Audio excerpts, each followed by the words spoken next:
Hello student, welcome to Meridian. आज की इस क्लास में हमारा टॉपिक है स्प्लिट कंपनी डेटा।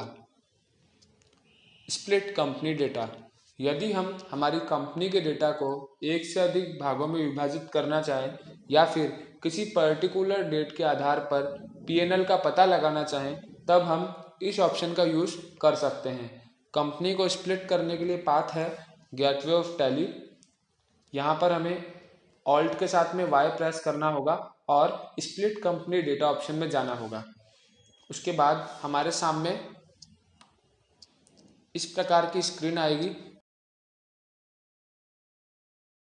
जहां पर हमें हमारी कंपनी का नाम शो होगा और जिस डेट से हमें कंपनी स्प्लिट करनी है वो डेट हमें यहाँ पर लिखनी होगी। उसके बाद में यहाँ पर ऑटोमेटिक जो हमारी कंपनी है वो डेट के अकॉर्डिंग दो भागों में विभाजित हो जाएगी। जैसे यहाँ पर मेरिडियन कंप्यूटर एजुकेशन नाम की कंपनी बनी हुई है, जिसको मैंने 1 अक्टूबर 2022 से स्प्लिट किया है। तो यहाँ पर दो कंपनियां बन चुकी है। पहली कंपनी है मेरिडियन कंप्यूटर एजुकेशन फ्रॉम 1 अप्रैल 2022 यानी कि 1 अप्रैल 2022, और एक कंपनी बन चुकी है मेरिडियन कंप्यूटर एजुकेशन फ्रॉम 1 अक्टूबर 2022 यानी कि 1 अक्टूबर 2022। इस प्रकार टैली में हम कंपनी को स्प्लिट करके उसके पीएनएल का पता आसानी से लगा सकते हैं कि किस डेट में या किस टाइम पीरियड में हमें हमारी कंपनी को प्रॉफिट हुआ है या लॉस हुआ है, या फिर किस टाइम पीरियड में हमारी कंपनी प्रॉफिट और लॉस में रही है। आइए इसका एक प्रैक्टिकल देखते हैं टैली में। यहाँ पर अभी हमें मेरिडियन कंप्यूटर एजुकेशन नाम की कंपनी शो हो रही है। पहले हम दो ट्रांजैक्शन रिकॉर्ड कर लेते हैं अलग अलग डेट पे, ताकि हम जब कंपनी को स्प्लिट करेंगे तो हमें इसका इफेक्ट पीएनएल पर शो होगा।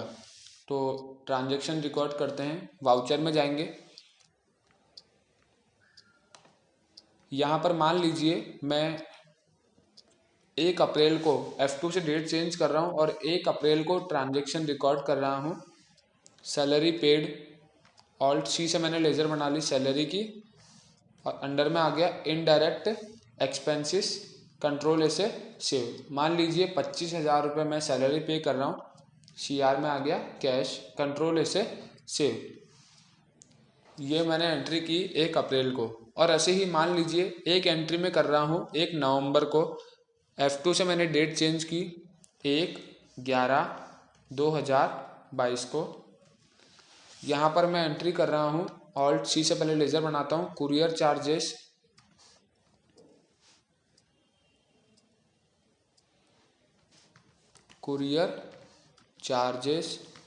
जो कि मेरे लिए इनडायरेक्ट एक्सपेंसेस है, कंट्रोल ऐसे सेव।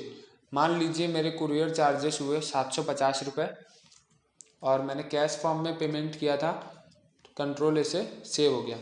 यहाँ पर अभी मैंने जो दोनों एंट्रियाँ की है ये अलग अलग डेट को की है। अभी हम इसका अगर इफेक्ट देखेंगे तो फाइनल अकाउंट्स में जाएंगे, प्रॉफिट एंड लॉस में जाएंगे, हमें टोटल लॉस ही हुआ है 25,750 रुपये का। पर यदि हम इस कंपनी को स्प्लिट करते हैं,